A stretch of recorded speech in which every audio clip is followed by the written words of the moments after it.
Halo semua, kalau bicara tentang kemerdekaan Indonesia, nama Soekarno pasti muncul pertama.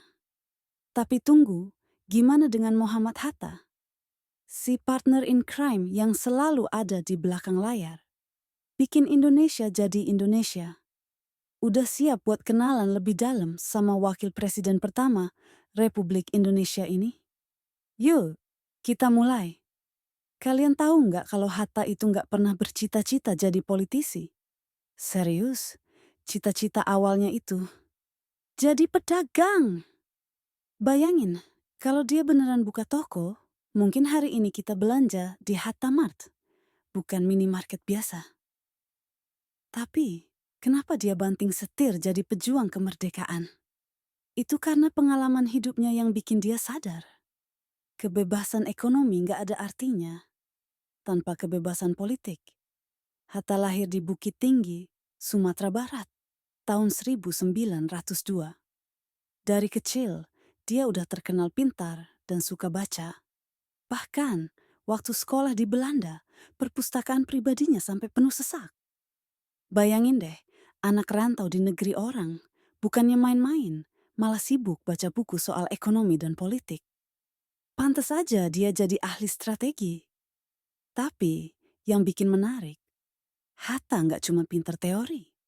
Dia juga aktif di organisasi. Waktu di Belanda, dia jadi ketua Perhimpunan Indonesia, organisasi mahasiswa yang diam-diam nyusun rencana buat ngusir Belanda dari tanah air.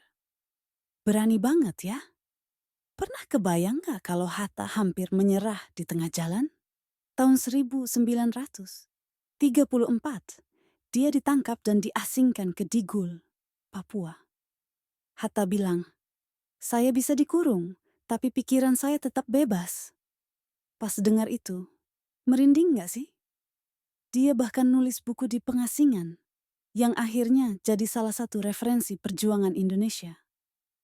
Fast forward ke 1945, ini dia momen puncaknya.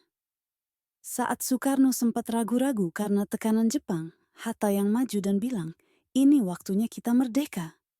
Dia juga yang ngeyakinin Soekarno untuk memproklamasikan kemerdekaan pada 17 Agustus. Jadi, kalau kalian bangga sama Indonesia, ingat juga jasa Hatta di balik layar. Tapi, Hatta itu orang yang sederhana banget. Bayangin, udah jadi wakil presiden, dia masih naik sepeda ke kantor. Bahkan, rumah dinasnya waktu itu kosong. Melompong karena dia nggak mau pakai barang negara sembarangan.